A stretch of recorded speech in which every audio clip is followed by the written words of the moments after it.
शुरू करते हैं। हम लोग गवर्नेंस के क्वेश्चन पेपर डिस्कस कर रहे हैं। 2019 से 2015 तक के पेपर डिस्कस कर चुके हैं। 2014 और 13 बचे हैं। सो पहले 2014 के प्रश्न देखें। 2014 का पहला प्रश्न स्क्रीन पे है आपके सामने। यद्यपि 100% विदेशी प्रत्यक्ष निवेश FDI पहले से व्यापार प्रकाशन और सामान्य मनोरंजन चैनल जैसे समाचार इतर मीडिया में अनुमत है, तथापि सरकार काफ़ी कुछ समय से समाचार मीडिया में वर्धित FDI के प्रस्ताव पर विचार कर रही है। FDI में बढ़ोतरी क्या अंतर पैदा करेगी? समालोचना पूर्वक इसके पक्ष विपक्ष का मूल्यांकन कीजिए। 200 शब्द 12.5 अंक। Thought 100% FDI is already allowed in non-news media like a trade publication and general entertainment channel. The government is mulling over the proposal for increased FDI in news media for quite some time. What difference would an increase in FDI make? Critically evaluate the pros and cons. 200 word है, 12.5 marks है। तो प्रश्न कह रहा है कि जो non news media है उसमें तो 100% FDI की अनुमति है, लेकिन न्यूज मीडिया में 100% FDI की अनुमति नहीं है। सरकार सोच रही है। 2014 का प्रश्न है, मतलब उसी संदर्भ में होगा। तो प्रश्न कह रहा है कि अगर ये 100% FDI करते हैं हम न्यूज मीडिया में, तो उसका पक्ष और विपक्ष क्या होगा, फायदे क्या होंगे, नुकसान क्या होंगे। तो बताएगा आप में से कोई?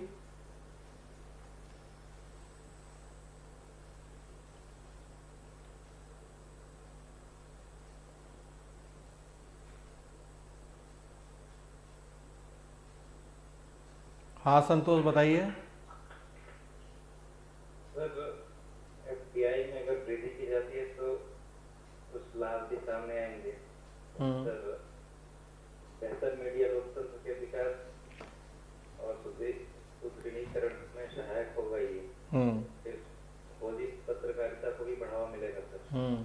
और जो बीच की कमी की समस्या से जूझ रहे मीडिया, इस समस्या से निजात मिलेगा सर।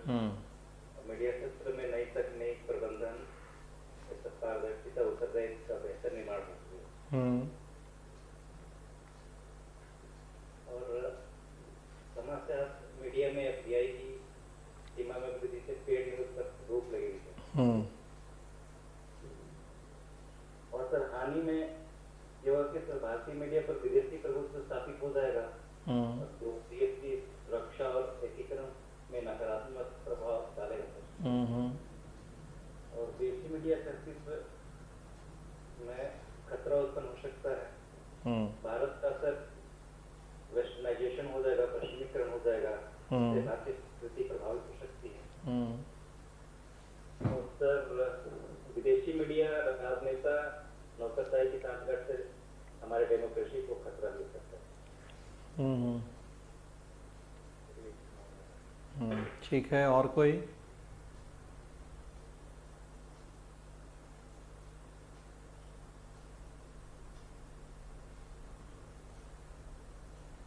चले, बस बिल्कुल यही आंसर लिखना है। प्रोज एंड कॉन्स बताए संतोष ने, कई फायदे कई नुकसान, यही प्रश्न की डिमांड है। सो थोड़ा सा दिखा दें कि 100% जब FDI होगा तो भाई पूरा मैनेजमेंट जो पैसा लगाएगा उसका होगा, मतलब विदेशी प्रबंधन हो सकता है या विदेशी संस्था के हाथ में प्रबंधन हो सकता है। 29% या 26% या 49% जब एफडीआई होता है तो बहुमत हमारे पास ही होता है कैपिटल का, तो मैनेजमेंट भी हम देखते हैं, हम मतलब इंडियन कंपनी। लेकिन उससे ज़्यादा हो जाएगा तो फिर बहुमत जो मेजॉरिटी है कैपिटल की वो विदेशी संस्था के पास होगी, तो मैनेजमेंट भी उसके पास होगा। फ़ायदे भी हैं इस बात के, नुकसान भी हैं। बिल्कुल वही बातें हैं जो अभी संतोष ने बताई हैं। फ़ायदा है कि भाई पर्याप्त फंड होगा मीडिया के पास। अभी भारतीय संस्थान के पास नहीं है उतने फंड। हम गरीब विकासशील देश हैं, विदेशी आएंगे तो पैसा लेके आएंगे, पैसा आएगा, नई तकनीक आएगी, ज़्यादा कम्पिटिटिव माहौल के अकॉर्डिंग तैयार किया जाएगा इनको।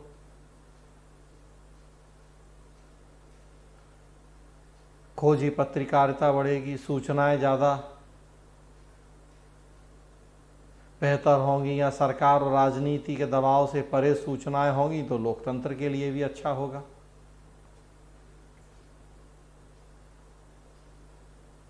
पेड न्यूज वगैरह जैसी चीज़ें हैं उन सबको भी हम रोक पाएंगे कि पैसा देके। खैर वो तो उसमें भी हो सकता है, लेकिन इंडियन मीडिया है, पैसे की कमी है तो थोड़ा ज़्यादा कि भाई वो पैसा लेके अपना कुछ भी छापें दिखाएं। सर ज़्यादा इन्वेस्टमेंट होगा तो इंफ्रा बढ़ेगा उसका, तो फिर टेक्नोलॉजी बढ़ेगी। हाँ बिल्कुल, वही हमने कहा कि पैसा होगा, नई तकनीक होगी, नए संसाधन, तो बिल्कुल सब जुड़ी हुई बातें एक दूसरे से। और कमियां क्या है तो देखिए, कमियों में तो सबसे बड़ा, अगर आज हम आंसर लिख रहे हैं तो आज का उदाहरण देखिए आप, फेसबुक और ट्विटर के विवाद चल रहे हैं। भाई सोशल मीडिया भी तो मीडिया का ही पार्ट है। किस तरीके से ट्विटर लद्दाख को चाइना का हिस्सा दिखा रहा है। संसदीय समिति के सामने पेश होना पड़ा है, फटकार लगाई है संसदीय समिति ने। सबसे बड़ी समस्या हम देख ही रहे, आज भी देख रहे हैं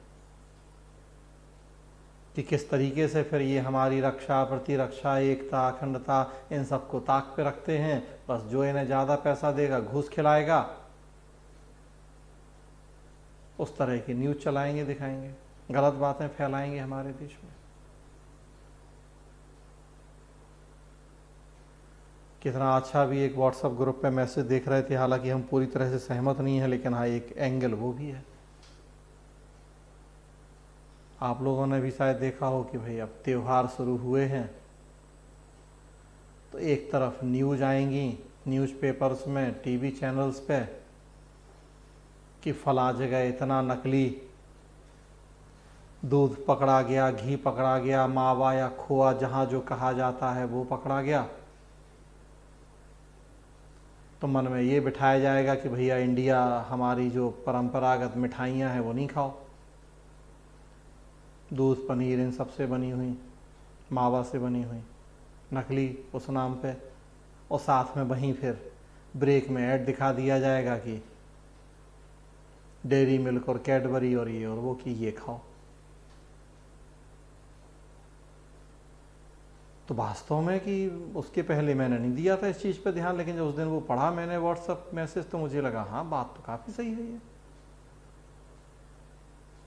100% सच्चाई ना भी हो, लेकिन अब झुठला भी नहीं सकते इस एंगल को कि किस तरीके से धीरे धीरे हमने एथिक्स में भी कई बार इस तरह की बातें की हैं। अंतर्राष्ट्रीय संबंधों के नैतिक मुद्दे, अंतर्राष्ट्रीय फंडिंग के नैतिक मुद्दे, तो लगता तो है कि जितने हमारे 30 त्यौहार हैं एक एक करके सबको ख़त्म करने की कोशिश की जा रही किसी ना किसी नाम पे। जितने विदेशियों के कल्चर हैं, 30 त्यौहार हैं, उनको इतना बढ़ा चढ़ा के वो हाईलाइट किया जा रहा है कि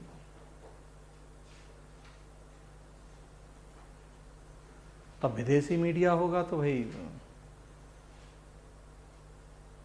विदेशी मीडिया तो और खतरनाक हो सकता है। चलो निष्पक्ष न्यूज़ दिखाएगा, लेकिन वहाँ तो और ज़्यादा डर है कि वो तो भैया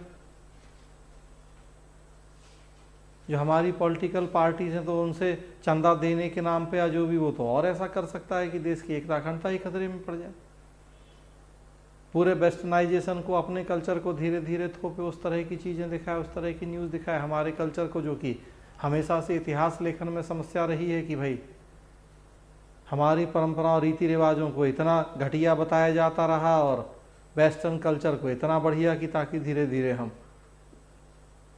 उनके कल्चर को अडॉप्ट करते रहे। तो ये सब आप दिक्कतें दिखा सकते हैं। आप निष्कर्ष ये लिखेंगे कि भाई हमें तालमेल बिठाना है। आजकल अब एलपीजी का ज़माना है, तो अब हम ये भी नहीं कह सकते कि एफडीआई ना बढ़ाया जाए, लेकिन ये सुनिश्चित करना होगा कि उसका मिसयूज ना हो। विदेशी संस्थाएं, निवेशक जो भी हों, तो इतना उनके ऊपर कंट्रोल और रेगुलेशन के पहले हमारे पास पर्याप्त इंतजाम हो कि वो कुछ गड़बड़ ना कर पाए। तो ये हमें सुनिश्चित करना होगा, क्योंकि डेमोक्रेसी है तो भाई सूचनाओं के प्रसार को रोका तो नहीं जा सकता, कहीं से भी ठीक नहीं है, लोगों को पता लगना चाहिए। लेकिन अब स्वतंत्रता का मिसयूज ना हो, ये तय करना भी सरकार की जिम्मेदारी है। तो इस तरह से आप आंसर लिख सकते हैं इस प्रश्न का। क्लियर है?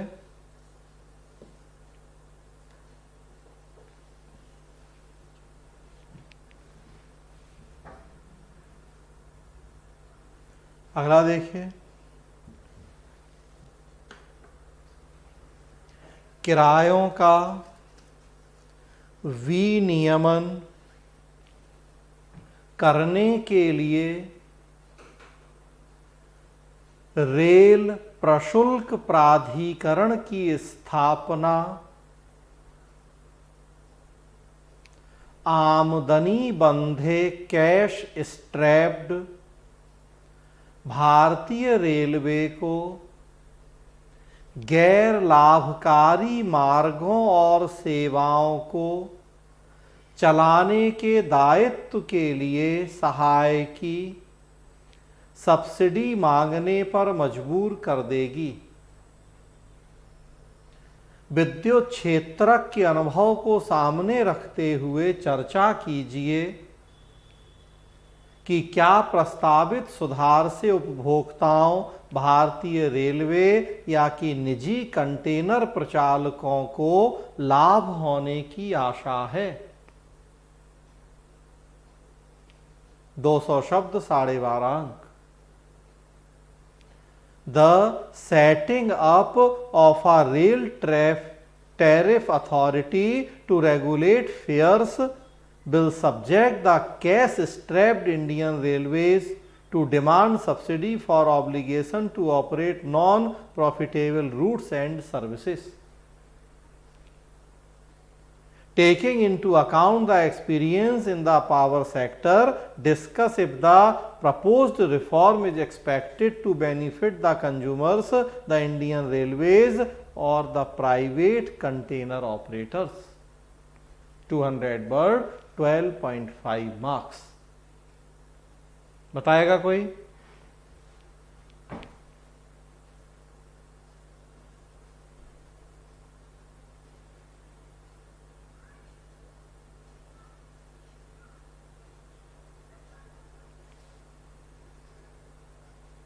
कोई नहीं?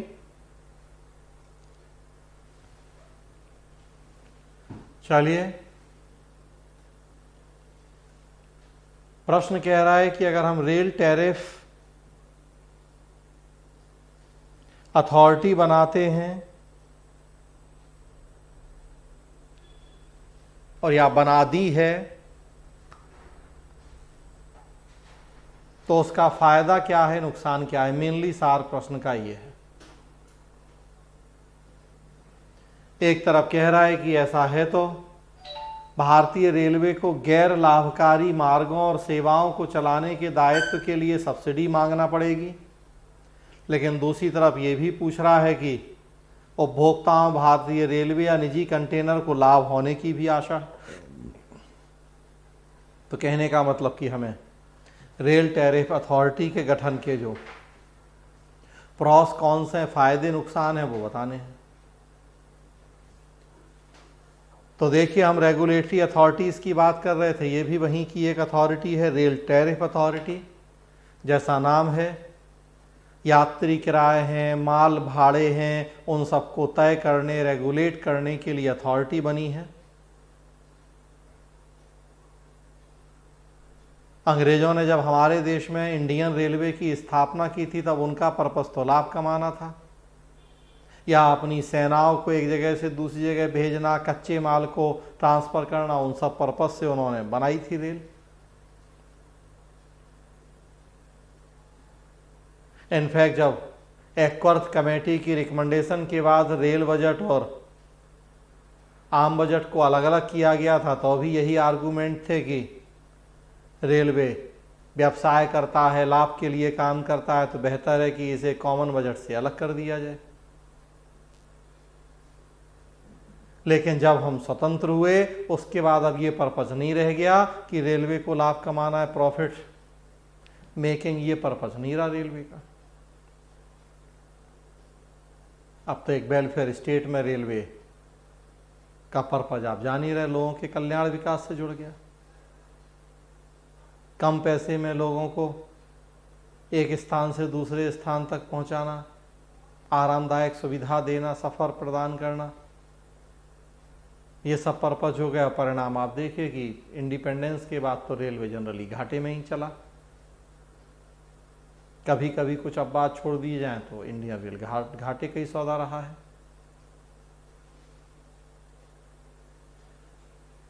घाटे के सौदे के पीछे पॉलिटिकल इंटरफेरेंस या राजनीतिक हस्तक्षेप बहुत बड़ा कारण रहा है। पब्लिक सेक्टर अंडरटेकिंग्स में हम देखते हैं भाई रेलवे भी एक पीएसयू ही है, डिपार्टमेंटल ऑर्गेनाइजेशन है, तो हम देखते हैं कि चुनाव आता है, सरकार तय करती है कि रेल यात्री किराए बढ़े नहीं बढ़े, वोट बैंक की राजनीति है। नई ट्रेनें चलानी हैं, नए प्लेटफॉर्म स्टेशन बनाने हैं, कहाँ बने नहीं बने, कौन सी ट्रेन चले, कहाँ से कहाँ तक ट्रेन चले, सब राजनीतिक आधार पर डिसाइड होता है हमारे देश में। यात्री किराए बढ़ जाएंगे, लोगों को दिक्कत होगी, वोट नहीं मिलेंगे तो भाई नहीं बढ़ाओ किराए, घाटा हो रहा है तो कोई नहीं, उसकी बजट के माध्यम से पूर्ति करो।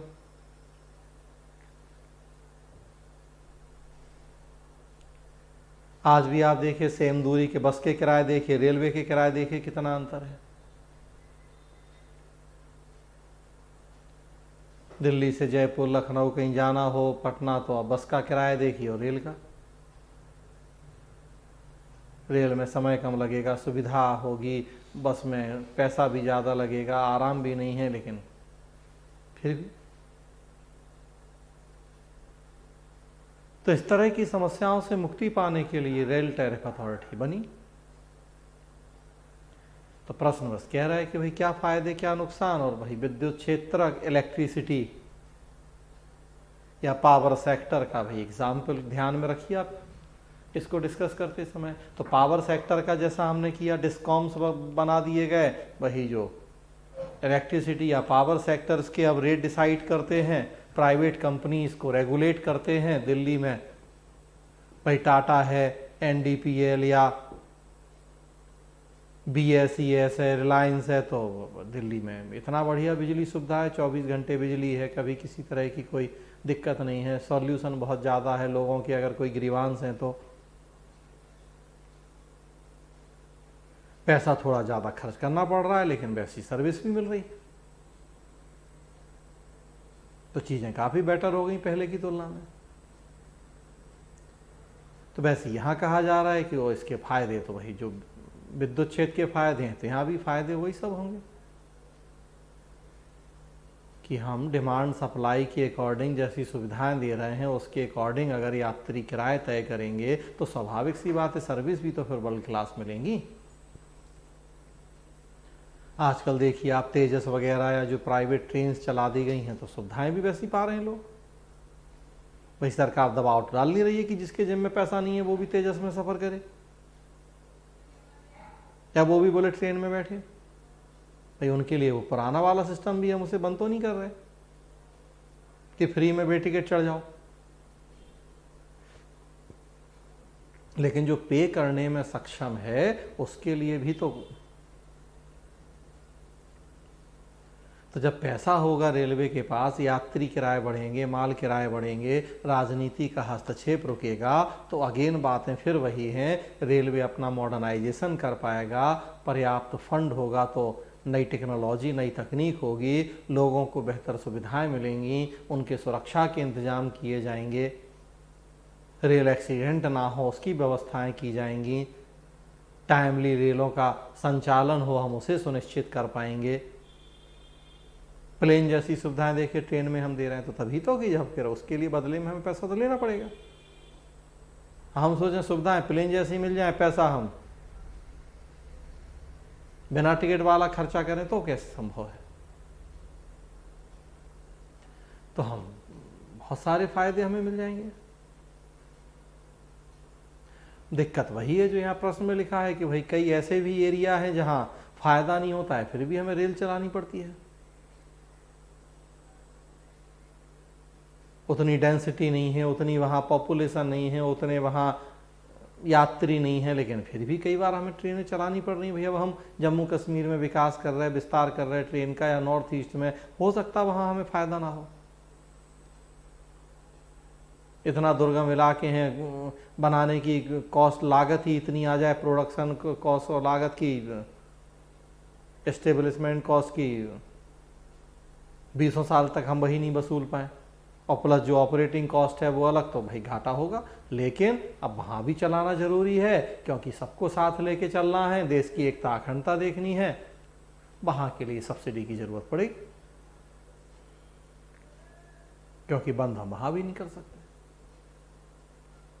कम से कम एक ये फायदा हो जाएगा कि जो ज़्यादा देने में सक्षम है उससे ज़्यादा लेके, और जहाँ देने में सक्षम नहीं हो उसे सब्सिडी दे देंगे, तो भी रेलवे ज़्यादा बेहतर ढंग से काम कर पाएगा।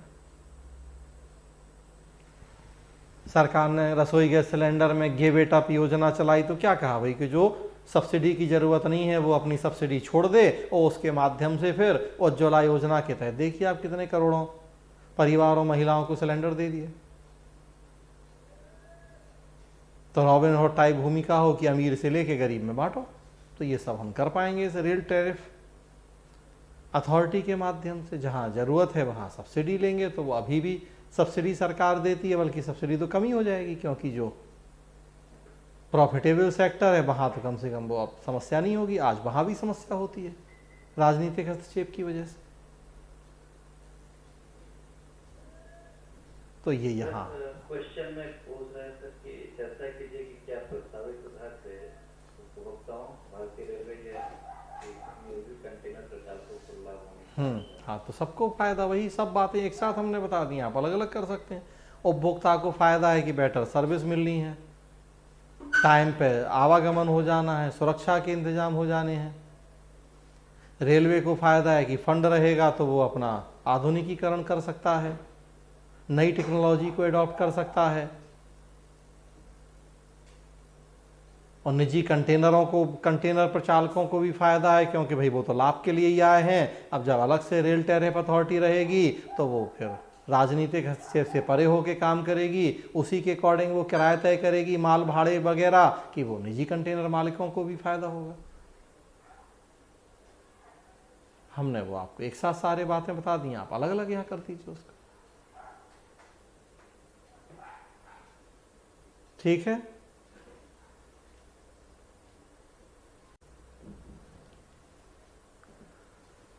चलिए अगला है, भारत में राष्ट्रीय मानवाधिकार आयोग NHRC सर्वाधिक प्रभावी तभी हो सकता है जब इसके कार्यों को सरकार की जवाबदेही को सुनिश्चित करने वाले अन्य यांत्रिक तबों मैकेनिज्म का पर्याप्त समर्थन प्राप्त हो।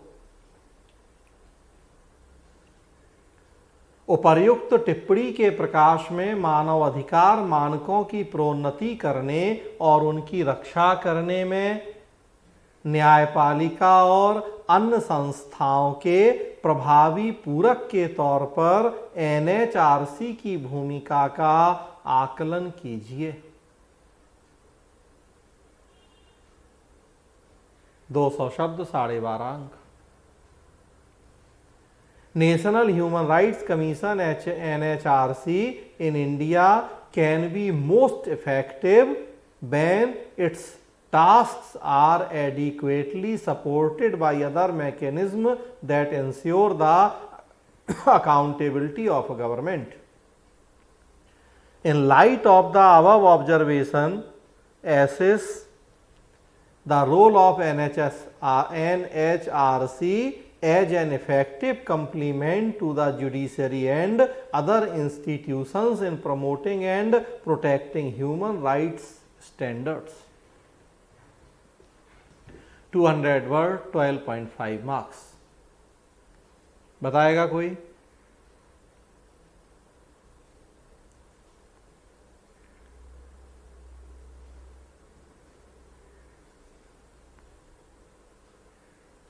सतवी जरा इनको एडमिट कर लेना सुभाष को।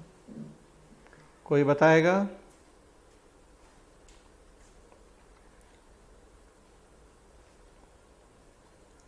चलिए, तो NHRC राष्ट्रीय मानवाधिकार आयोग से जुड़ा हुआ प्रश्न है। पीछे भी हमने 1-2 प्रश्न किए इस तरह के।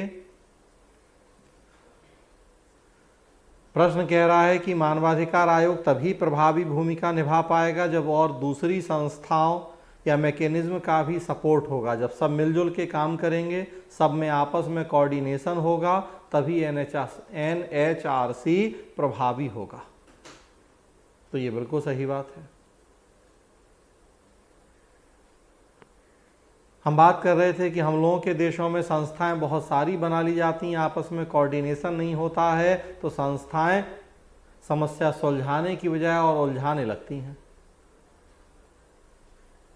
थोड़ा दूसरे सेंस में हम बात कर रहे थे, सेंस दूसरा नहीं था। प्रश्न हमने और किया था कि भाई महिला आयोग है, बाल आयोग है, अनुसूचित जाति आयोग है, जनजाति आयोग है, सबके लिए अलग अलग आयोग हैं, आपस में कोऑर्डिनेशन नहीं है। एक उदाहरण मैंने आपको दिया कि वृद्ध, अनुसूचित जाति की महिला हो, दिव्यांग हो, तो अब देखिए 4-6 संस्थाएं पहुंच जाएंगी उसके अधिकारों की रक्षा के नाम पे। तो बेटर है कि भाई एक ही संस्था हो। चलो, एक संस्था नहीं है, 4 हैं, तो फिर चारों में हम कोऑर्डिनेशन की व्यवस्था करें। कुछ उसी तरह की बात यहाँ है कि आपने राष्ट्रीय मानवाधिकार आयोग बना दिया, लेकिन और दूसरी संस्थाओं का जब तक इसे सपोर्ट नहीं होगा, तब तक ये प्रभावी ढंग से काम नहीं कर पाएगा। तो उन दूसरी संस्थाओं में वो सब तो हैं ही, महिला आयोग या अनुसूचित जाति जनजाति आयोग, लेकिन उसके अलावा मीडिया भी है, उसके अलावा कोर्ट भी है, और उसके अलावा आप और हम मतलब जागरूक नागरिक भी हैं, उसके अलावा NGO भी हैं। मानवाधिकार संरक्षण में, ह्यूमन राइट प्रोटेक्शन में इन सब संस्थाओं की भूमिका की भी जरूरत है, या इन सब संस्थाओं के मानवाधिकार आयोग को सपोर्ट की जरूरत है।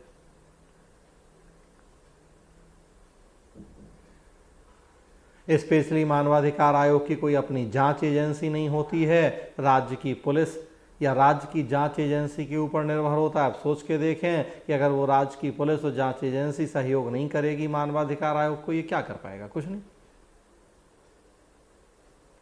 तो उसका सपोर्ट चाहिए। फाइनेंस के लिए सरकार के ऊपर निर्भर है, तो सरकार का भी सपोर्ट चाहिए।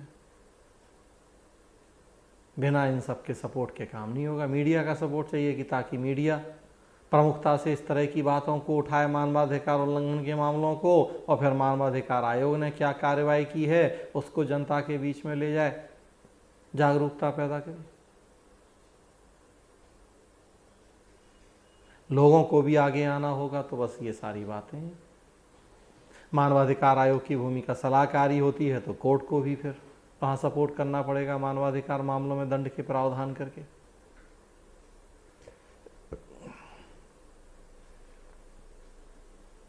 तो शुरुआत आप कीजिए कि मानवाधिकार होते क्या हैं। मानवाधिकार का अर्थ दिखाइए 2 लाइन 3 लाइन में आप।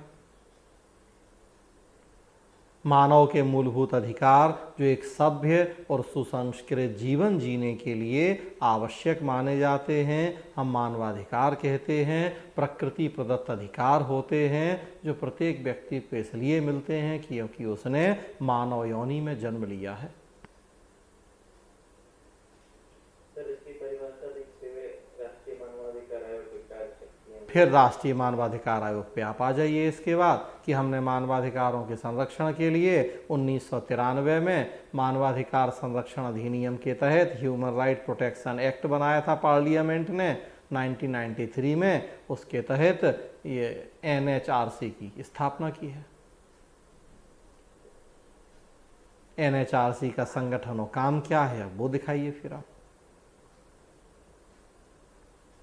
सबसे बड़ा काम यही है कि पूरे देश में मानवाधिकार उल्लंघन का कोई भी मामला होता है तो ये जांच करे।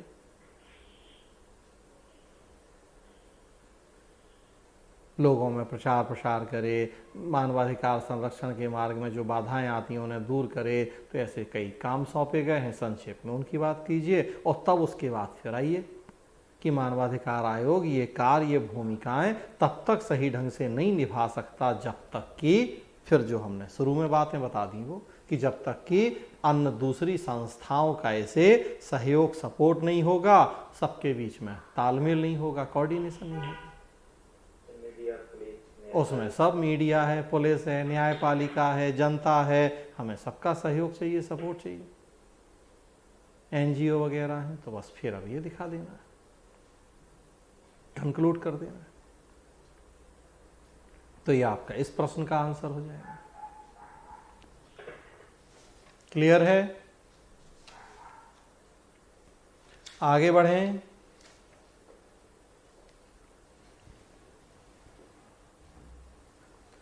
अगला प्रश्न है, क्या संवर्ग आधारित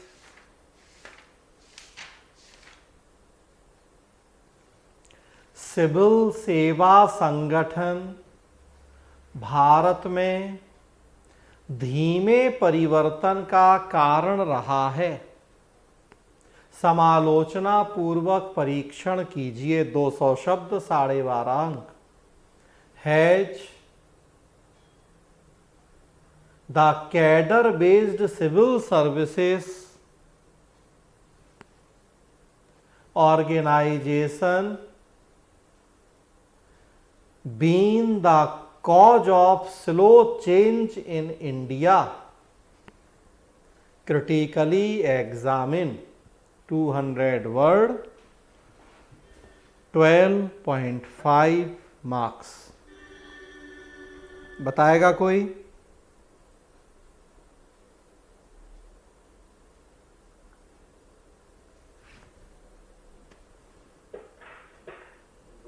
हाँ बताइए।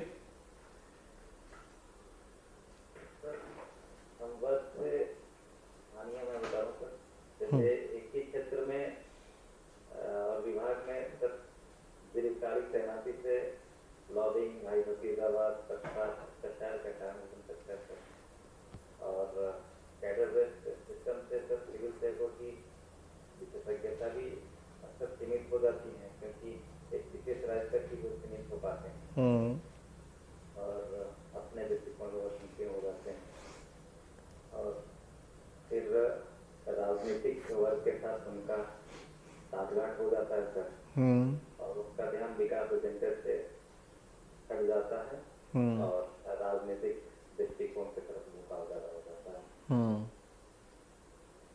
कुछ कारण सर हानियां हैं। जब समालोचनात्मक वर्णन करना होता है तो पॉजिटिव निगेटिव दोनों लिख के कंक्लूजन पे। हाँ दोनों, हाँ कल ही बताए हैं, ये तो कल ही डिस्कस किए। टेल वर्ड ऑफ क्वेश्चंस पवेड में कल आप थे नहीं, आपने बताया था कि नहीं रहेंगे, तो बिल्कुल दोनों लिखना है। प्रशिक्षण और भर्ती को बता सकते हैं हम लोग क्या? कि जो सर्विस मतलब होने के बाद मतलब सैनिकों को जो प्रशिक्षण दिया जाता है उसमें मतलब बहुत सारे लोग इंटरेस्टेड नहीं होते हैं एक्चुअली, उनका मतलब उस तरफ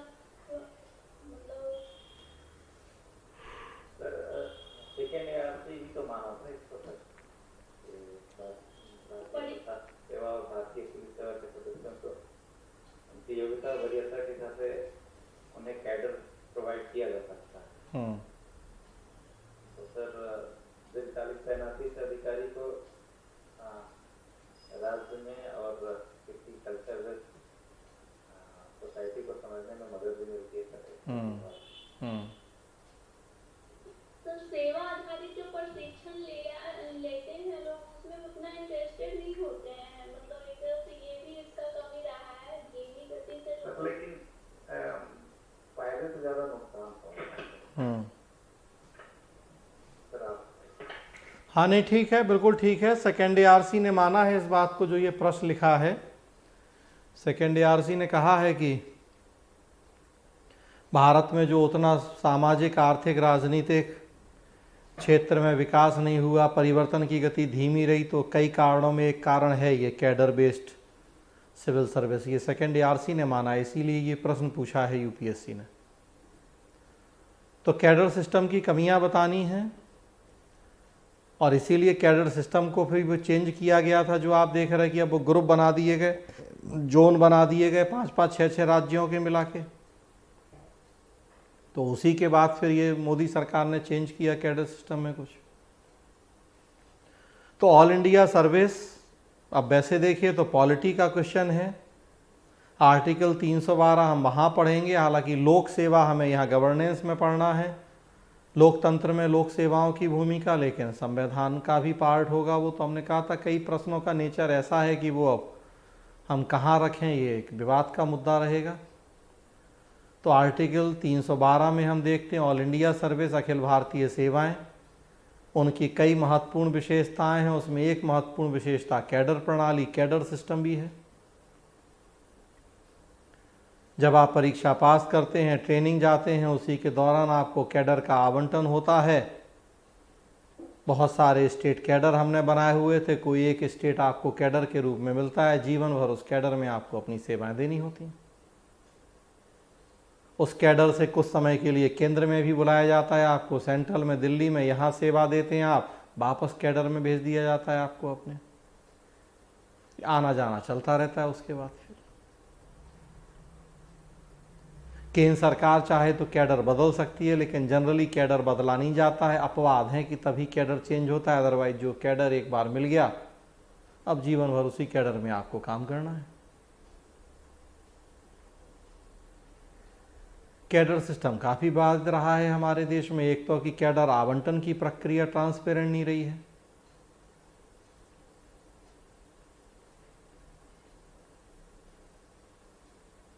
मनपसंद कैडर नहीं मिलने से बहुत सारे लोगों ने नौकरियां छोड़ी हैं, केवल कैडर अच्छा नहीं मिला ना खुश हुए लोग।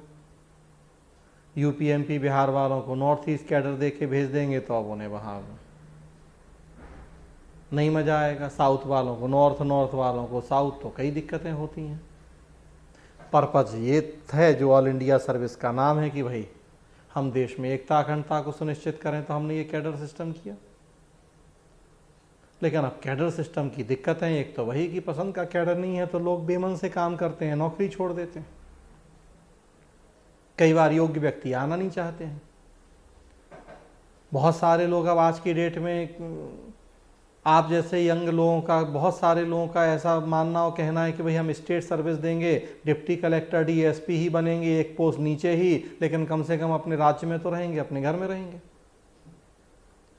भाई आप यूपी में, MP में, कहीं भी आप डिप्टी कलेक्टर DYSP बन रहे, बिहार में कितना भी दूर होंगे अपने घर से, 200-300 किलोमीटर दूर होंगे, 400 किलोमीटर दूर होंगे।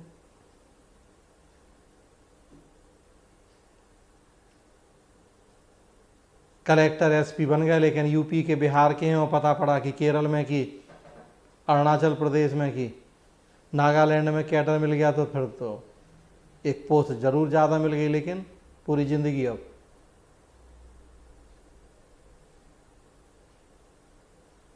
डेनिक्स में आ गए कि डेनिप्स में आ गए, अब अंडमान निकोबार भेज दिया कि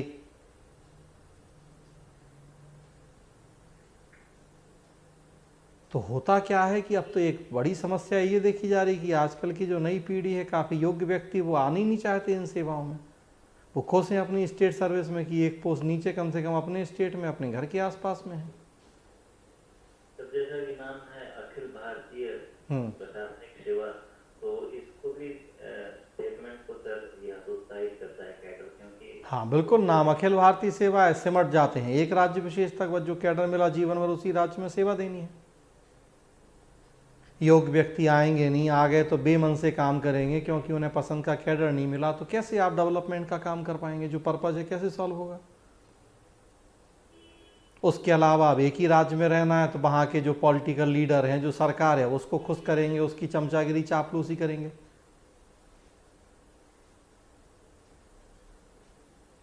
तो इसलिए भी काम में मन नहीं लगेगा कि बस वहां के स्थानीय जो लोकल लीडर हैं, लोकल पॉलिटिकल पार्टीज हैं, गवर्नमेंट है, उनको खुश करो, चापलूसी करो, करप्शन करो, वो सब चीजें भी। परिणाम विकास पे होगा। तो ये सब आपको दिक्कतें दिखा देनी है। राज्यों का निर्माण पुनर्गठन होता है, इतनी दिक्कत होती है कि एक राज्य से दूसरे राज्य में जाना नहीं चाहते लोग। सबसे रिसेंटली देखें, ये प्रश्न भी जब पूछा गया तो आंध्र प्रदेश को तोड़ के तेलंगाना बनाया। अब कोई तेलंगाना जाने के लिए तैयार नहीं, सबको आंध्र प्रदेश में ही रहना है। मध्य प्रदेश तोड़ के छत्तीसगढ़ होना, कोई छत्तीसगढ़ जाने के लिए तैयार नहीं, सबको मध्य प्रदेश में ही रहना है। ये सब एडिशनल दिक्कतें और देखी जाती हैं जब कभी ऐसी स्थिति बनती है। तो थोड़ा हमें फायदे भी दिखा देने। फायदा यही है भाई कि हमारा पर्पज ही ऑल इंडिया सर्विस का यही है कि पूरे देश के प्रशासन में एक रूपता हो। यूपी के आदमी को अगर हम बिहार नहीं भेजेंगे, बिहार के आदमी को अगर हम महाराष्ट्र राजस्थान नहीं भेजेंगे, तो वो ऑल इंडिया सर्विस को बनाने का जो पर्पस था वो ही नहीं रहेगा कि कोऑर्डिनेशन हो, ज़्यादा बेहतर प्रशासन हो, देश की एकता अखंडता सुनिश्चित हो। तो अगर उसी स्टेट के व्यक्ति को वहीं छोड़ दिया जाए तो वो तो बात ही खत्म होगी, फिर तो वो पर्पज ही नहीं हुआ पूरा। और ऐसा नहीं है पिछले 70 साल में ये कैडर सिस्टम चलता रहा है 70 साल से, तो देश ने कोई तरक्की नहीं करी, कोई विकास नहीं किया। इन ऑल इंडिया सर्विस के माध्यम से इतना विकास हुआ है देश का। ऑल इंडिया सर्विस उसी कैडर सिस्टम पे बेस्ड रही है। तो 70 साल से अगर इतना बढ़िया सिस्टम चल रहा है तो ऐसा भी नहीं है कि एकदम बेकार है वो सिस्टम। कुछ 2-5% लोग हो सकते हैं जो नाखुश होते हैं सिस्टम से, लेकिन बाकी तो कर ही रहे हैं बढ़िया काम। दिल्ली आने का मौका मिलता ही, ऐसा नहीं है कि राज्य में दिल्ली इंटर स्टेट टेन्योर भी होता है, एक स्टेट से दूसरे स्टेट में भी जाने का मौका मिलता है, इवन होम स्टेट में जाने का भी ऑप्शन होता है, तो वहाँ भी जा सकते हैं। तो ये सब चीज़ें, ये सब अवसर भी होते ही हैं। तो आपको दोनों पक्ष दिखा देने हैं, लिख देना है कि भाई पॉजिटिव निगेटिव दोनों बातें हैं, ज़रूरत एक तालमेल की है, और सरकार ने वो एक जोन वाला सिस्टम भी बनाया है। तो उतनी आज़ादी हो गई कि भाई आप जोन की प्रायोरिटी चुन लीजिए। 5-6 स्टेट एक जोन में है कि आप जोन 1 में, जोन 2 में, जोन 3 में, तो थोड़ा आसान। अब उसको सरकार ने वही कैडर सिस्टम की कमी को दूर करने के लिए उसमें सुधार भी कर दिया है सरकार ने।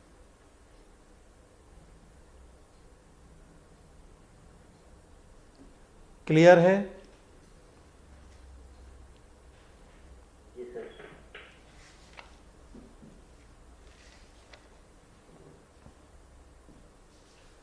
अगला देखिए, 2014 का 5 नंबर प्रश्न है। सरकार की 2 समांतर चलाई जा रही योजनाओं यथा आधार कार्ड और राष्ट्रीय जनसंख्या रजिस्टर एनपीआर, एक स्वैच्छिक और दूसरी अनिवार्य, ने राष्ट्रीय स्तर पर वाद विवादों और मुकदमों को जन्म दिया है। गुणों अवगुणों के आधार पर चर्चा कीजिए कि क्या दोनों योजनाओं को साथ साथ चलाना आवश्यक है या नहीं है। इन योजनाओं की विकासात्मक लाभों और न्यायोचित समृद्धि को प्राप्त करने की संभाव्यता का विश्लेषण कीजिए। 200 शब्द, 12.5 अंक। 2 parallel run schemes of the government, 1 the Aadhaar card and 2nd the NPR, one as voluntary and the other as compulsory, have led to debates at national levels and also litigations on merits, discuss whether or not both schemes need run concurrently, analyze the potential of the schemes to achieve developmental benefits and equitable growth. 200 word, 12.5 marks. बताइए।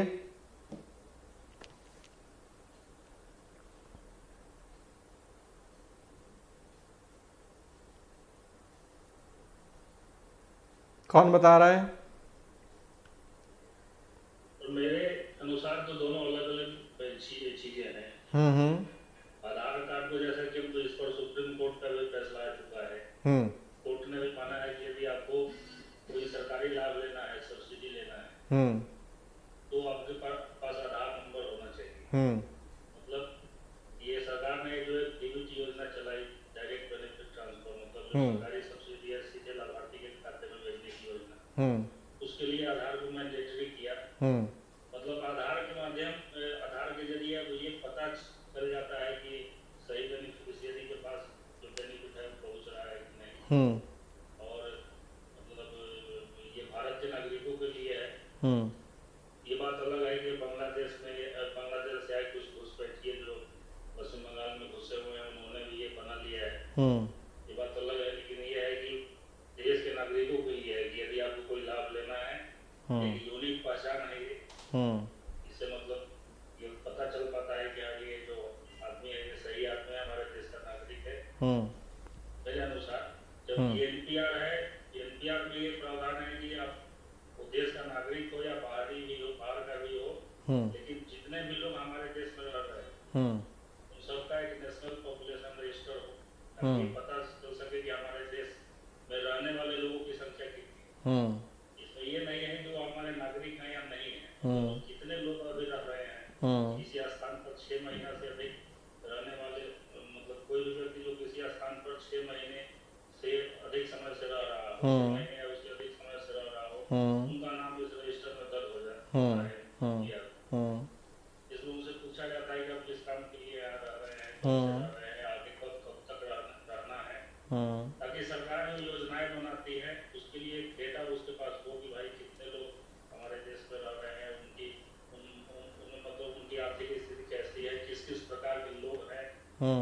तो सरकार के पास एक data हो, मतलब सरकार जब योजनाएं बनाएंगी तो उसमें ये डेटा जो है खाद पानी का काम करे। तो मेरे अनुसार तो यही है बात। ठीक है, बिल्कुल ठीक है।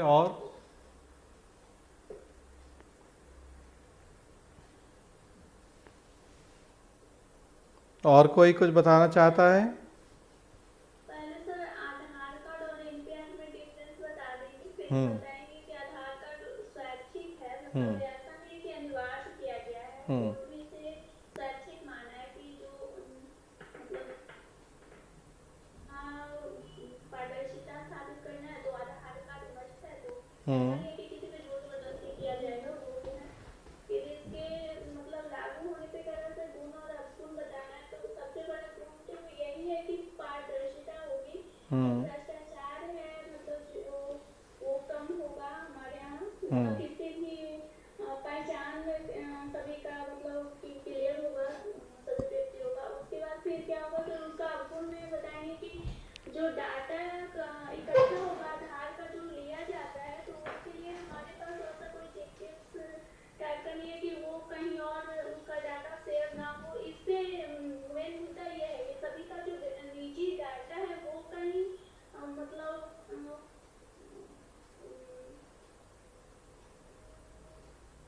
किसी के दूसरे का ट्रांसफर ना हो ऐसा मतलब।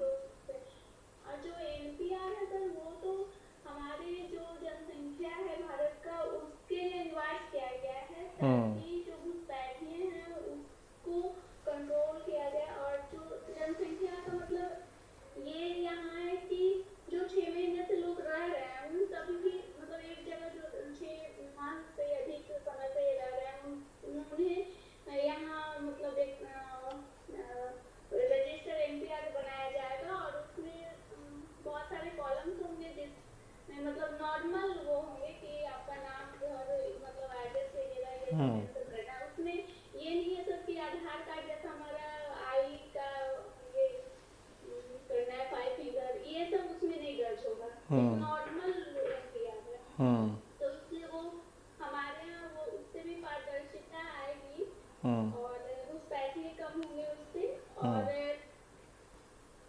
सरकार की जो योजनाएं हैं उससे लागू करने में आसानी होगी इन दोनों से, और भ्रष्टाचार को कम करने में भी मदद मिलेगा। ठीक है, बहुत अच्छा, बिल्कुल बस यही आंसर है। बिल्कुल दोनों, सुभाष ने जो बताया, अंजलि जो बता रही हैं, बिल्कुल बस सारी बातें आप लोगों ने बता दी, बस सब यही आंसर है कि शुरुआत करें। एनपीआर क्या है, आधार क्या है, सो पहले तो ये बताएं आप।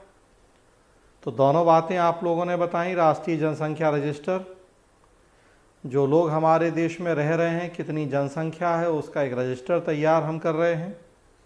6 महीने से ज़्यादा समय से जो रह रहा है देश में किसी स्थान पे, तो हाउस होल्ड को आधार बनाया गया है उसमें, और उसके आधार पे वो रजिस्टर तैयार हो रहा है। जो देश का रजिस्ट्रार जनरल और सेंसस कमिश्नर है भारत का, वो ये काम कर रहा है।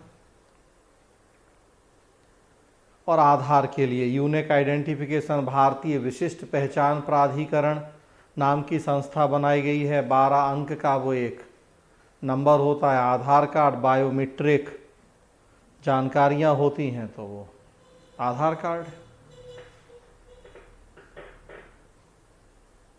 राष्ट्रीय जनसंख्या रजिस्टर अनिवार्य है भाई, हर आदमी को उस जनसंख्या रजिस्टर में अपना नाम दर्ज करवाना है, ताकि पता लगे कि देश की आबादी कितनी है, कौन उसमें विदेशी है, कौन देश का है, कौन कब से रह रहा है। तो ये आधार कार्ड भाई हमारी इच्छा है। आज भी हमारे देश में बहुत सारे लोगों ने आधार नहीं बनवाया है। हाँ, ये ज़रूरी है कि भाई अब तो पीएससी का फॉर्म भी भरना है, तो वो आधार नंबर ही मांगते हैं। एमपी में तो अगर आधार कार्ड नहीं है तो फॉर्म ही नहीं भर पाते हो। तो ऐसे लोग जिन्होंने नहीं बनवाया था तो अब बनवाना पड़ रहा है।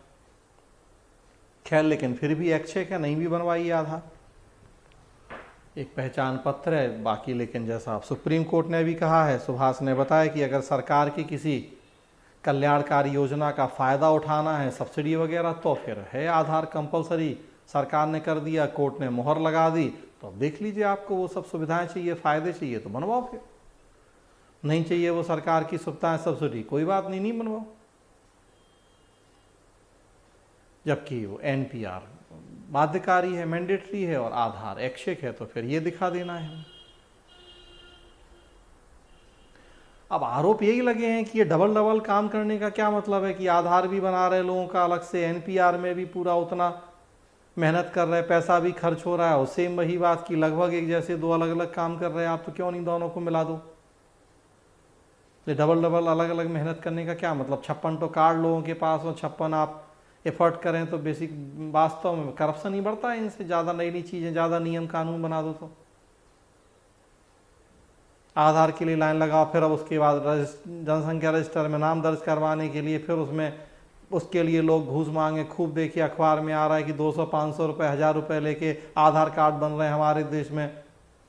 कोरोना के दौर में अभी कितना मिसयूज हुआ है कि जो आधार सेंटर रजिस्टर्ड हैं अभी कहाँ के, तो वो दिल्ली में ही बैठते थे डायरेक्टर लेवल के अधिकारी। आधार के लिए वो जो प्राइवेट सेंटर्स को वो लाइसेंस जारी करते हैं, तो घूस खाते हुए 1 लाख रुपया लेते हुए रंगे हाथ पकड़े गए। तो करप्शन बढ़ाने के भी तरीके होते हैं सब।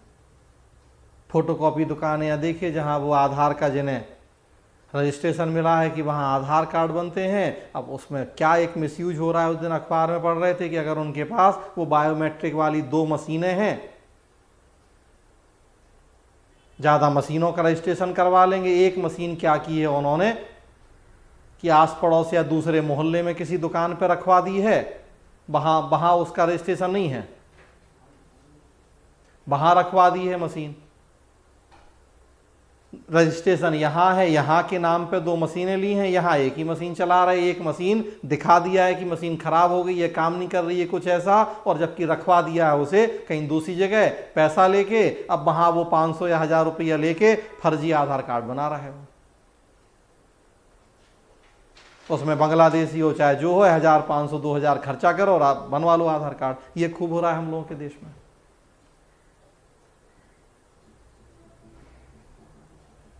और वो जो आधार बनाने का आपको अगर रजिस्ट्रेशन चाहिए है, पंजीकरण, तो उसके लिए घूस खिला, वही घूस लेते हुए डायरेक्टर लेवल के अधिकारी पकड़े गए थे। अभी कुछ दिन पहले अखबार में था, दिल्ली में 1 लाख रुपया रिश्वत मांगी थी उन्होंने कि लाओ दो तो हम आधार केंद्र बनाते हैं आपका। जितने आधार केंद्र बनाने उतने लाख रुपया चाहिए उन्हें। 12 आधार केंद्र था तो 12 लाख दो। वो कह रहा है नहीं 10 लाख हैं तो कोई नहीं, 10 दे जाओ तो 10 को हम परमिशन देंगे, 2 जब लाना 2 लाख तो बाकी 2 को भी हम परमिशन दे देंगे। तो ये स्थिति है कि 1 लाख रुपया एक आधार केंद्र के लिए। तो वो भी तो फिर जब 1 लाख खर्चा करेगा तो 500,000 हमसे आपसे मांगेगा, या जो आ जाएगा बनवाने के लिए 500,000 लेके उसका बनाएगा वो तो अब ये डबल काम करने का क्या औचित्य है। वही फिर दिक्कत की कोऑर्डिनेशन नहीं है, खर्चा है, करप्शन के भी नए नए रास्ते खुल जाते हैं, लोगों को परेशान करने के नए रास्ते खुल जाते हैं। तो मर्ज कर दो इनको। भाई आधार में आप 3-4 जानकारियां जुटाते हो, बायोमेट्रिक, वही आँख की पुतली के जो भी आप लेते हो उसमें फ़ोटो, उसके अलावा आपका डेट ऑफ बर्थ है, या आपका नाम है, या आपकी जेंडर है, तो या आपका जो एड्रेस है, ये 3-4 चीज़ें आधार में हैं। एनपीआर में और एक्स्ट्रा चीज़ें हैं। एनपीआर में भाई आपकी मैरिटल स्टेटस क्या है, आपकी एजुकेशनल क्वालिफिकेशन क्या है, क्या आप व्यवसाय प्रोफेशन करते हो, आपका बर्थ प्लेस क्या है, नेशनैलिटी, और कई सारी चीज़ें होती हैं उसमें एनपीआर में। तो भाई फिर आधार को ही बड़ा करके एनपीआर, उसमें जो आधार में आप 4 जानकारियां जुटा रहे, एनपीआर में 20 जुटा रहे, तो मिलाओ इनको आपस में। सर बेसिक डिफरेंस यही है कि आधार कार्ड भारतीय नागरिकों के लिए भारत सरकार द्वारा दी जा रही योजनाओं का प्रत्यक्ष लाभ मिले। हाँ। और एनपीआर जो है भारतीय नागरिक और विदेशी नागरिकों के बीच में विभेद करता है। और सरकार के पास एक डेटा होता है कि हमारे पास हमारे अपने नागरिक कितने हैं और एनआरआई कितने रह रहे हैं। और साथ ही साथ अवैध प्रवासी जो है उनका भी मूल्यांकन हो जाता है। और सर अवैध प्रवासी न केवल राष्ट्रीय हित के, राष्ट्रीय सुरक्षा के लिए खतरा है, बल्कि हमारे संसाधनों पे अतिरिक्त दबाव भी बनाए हुए हैं। हाँ बस वही तो हमें बस यही सब चीज़ दिखानी है। तो जो ये आधार कार्ड है हमारे पास, तो इससे राष्ट्रीय योजनाओं का फ़ायदा मिलेगा हमें। जो भी लाभ की योजना है, सब्सिडी है, चाहे मनरेगा है, चाहे डायरेक्ट कैश ट्रांसफ़र है, तो हमें उन सब के लिए चाहिए। तो ये फ़ायदा है। तो वो सेकंड पार्ट है प्रश्न का कि इन योजनाओं की विकासात्मक लाभों और न्यायोचित समृद्धि को प्राप्त करने की संभाव्यता की विश्लेषण करना है। तो देखिए फिर खूब हमने अखबार में पढ़ा कि आधार से लिंक होने के बाद 80 लाख लोग ऐसे पकड़े गए जो जिंदा ही नहीं हैं, मनरेगा के मजदूर थे, या राशन कार्ड इतने फेक हो गए, एक एक व्यक्ति के नाम पे कई राशन कार्ड, रसोई गैस सिलेंडर सब्सिडी से लेके बहुत सारी चीज़ें। तो जैसे ही आधार से लिंक हमने करना शुरू किया तो कितनी सारी चीज़ें हमें पता लगी। एनपीआर में वही जो आप बात कर रहे हैं कि अवैध घुसपैठ वगैरह है, आंतरिक सुरक्षा की ज़रूरतें हैं, उन सब में वो मददगार। बस दिक्कत वही है जो अंजलि ने बताई हुई थी कि जो हमारा पर्सनल डेटा है, निजी डेटा, बस उसका मिसयूज ना हो, यही एक सबसे बड़ी चिंता रही है। उसी लिए वो राइट टू प्रिवेसी या निजता के अधिकार की भी फिर व्याख्या व्यवस्था की है सुप्रीम कोर्ट ने कि बस वो प्राइवेट डेटा जो है, बस वो हमारा पर्सनल डेटा, वो मिसयूज नहीं हो। रिलायंस ने अपनी सिम दी थी तो आधार ही मांगा था, कुछ और नहीं, बस केवल आधार। अब आधार से सारा डेटा उसके पास है, वो उसे misuse. Sir double data information collection को लेकर भी एक बात विवाद जो पेपर में जिक्र किया गया है सर, तो इससे भी है। तो सरकार को कहीं ना कहीं सर सुनिश्चित करना होगा कि जो भी इंफॉर्मेशन हम कलेक्ट कर रहे हैं वो कहीं से लीकेज नहीं। हाँ बस अब ये सरकार को यहाँ सुनिश्चित करना है कि वो इंफॉर्मेशन कहीं लीक ना हो, मिसयूज ना हो उसका। बस और सर ये दोनों कार्य करने में संसाधन की अतिरिक्त खर्च भी सरकार पे आएगी। तो वो एक इसका गुण हो जाएगा। हाँ, वो दिक्कत है। तो हमने बताया कि भाई अब खर्च ज़्यादा हो रहा है हमारा कि 2 अलग अलग योजनाएं। उसमें भी हालांकि ऐसी व्यवस्था कर दी गई है कि जिनके पास आधार कार्ड है वो केवल आधार नंबर बता दें तो एनपीआर में फिर बहुत ज़्यादा जानकारियाँ उनसे नहीं पूछी जाएंगी, क्योंकि आधार वाली जानकारियाँ तो वहीं से मिल जाएंगी, केवल आधार नंबर बता दोगे तो। तो एनपीआर में कोई डॉक्यूमेंट की आवश्यकता नहीं होती है? आवश्यकता नहीं है, आपकी इच्छा है कि आपकी इच्छा है कि आप अपना आधार नंबर बता देंगे तो आप ही का टेंशन कम हो जाएगा। वो कई जानकारियां तो उन्हें आपके आधार नंबर से वहीं से मिल जाएंगी, वो उठा लेंगे। आप मजबूरी नहीं है कि आपको बताना है, ये आपकी इच्छा है, बता देंगे तो आप ही का काम हल्का हो जाएगा, उनका भी हल्का हो जाएगा ये चीज कि जो आपके आधार में जितनी जानकारियां केवल नंबर बता दोगे वो वहां से ले लेंगे, वो कलेक्ट कर लेंगे, तो आपका भी बच गई परेशानी, उनका काम भी उतना हल्का हो गया। तो ये है उसमें ऑप्शन। चलिए तो फिर अब आज रोकेंगे। सोचा था हमने कि दोनों साल के प्रश्न हो जाएं, लेकिन अब फॉर्मेलिटी करते तो हो जाते दोनों साल के प्रश्न। ढंग से करना है तो फिर अब इतना तो चाहिए ही है, एक प्रश्न के लिए 15 मिनट 10 मिनट का समय। तो 2014 के प्रश्न थे ये। लास्ट 2013 अब मंडे को करेंगे हम लोग। 7 प्रश्न हैं 2013 में, सो वैसे भी अभी एक दिन लगेगा पूरा एक क्लास। तो 2013 का मंडे को करेंगे और तब फिर उसके बाद आप लोग भी अपना प्लान कर लीजिए, सोच लीजिए कैसे करना है, तब उसके बाद फिर जैसा आप लोग चाहेंगे उसके अकॉर्डिंग आगे करेंगे।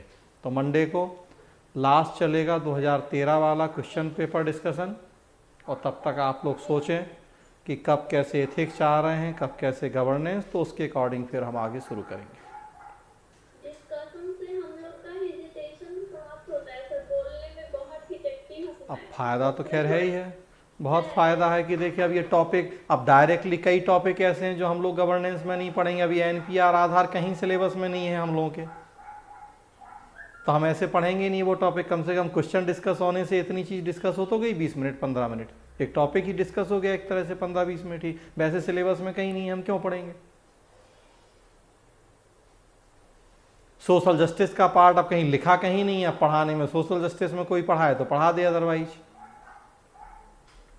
तो कई प्रश्न तो हम ऐसे डिस्कस कर ही रहे हैं कि जो वैसे वो सिलेबस में कहीं नहीं। अब वही हमने रेल टैरिफ अथॉरिटी की बात की है, अब आप सोच के देखिए कि हम क्यों उसे सिलेबस में पढ़ेंगे अलग से।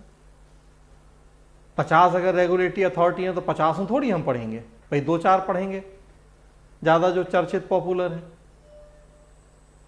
तो कम से कम इसी बहाने वो हमने पढ़ लिया एक टॉपिक कि अच्छा हम जान गए कि अच्छा रेल टैरिफ अथॉरिटी भी बनी है, क्या काम है उसका, क्या फ़ायदे नुकसान है उसके। तो आखिर क्वेश्चन डिस्कस फाइनलाइज करके आपको व्हाट्सएप कर देंगे सर। हाँ, तो उस तरह से अपना एक शेड्यूल आप लोग भी देखिए कि कैसे, तो कि दोनों क्लास का कैसे करना है, 2 दिन 3 दिन करना है, 2 दिन एथिक्स 3 दिन गवर्नेंस, या किस तरीके से, तो उस लाभ से फिर हम लोग करेंगे। तो मंडे को ये लास्ट 2013 डिस्कस करेंगे। और बाकी लोग भी, जो आप लोगों के जो फ्रेंड हैं, अंजलि क्या हुआ आपकी फ्रेंड का पूजा, तो ताकि फिर वो भी आ जाएँ, तो सबको ध्यान में रखते हुए हम लोग डिसाइड कर लें। अच्छा, चलिए कोई नहीं, अगर जब बात होगी तो फिर देखिएगा। हाँ ठीक है, चलिए तो जाइए, आज रोक रहे हैं, मंडे को मिलेंगे।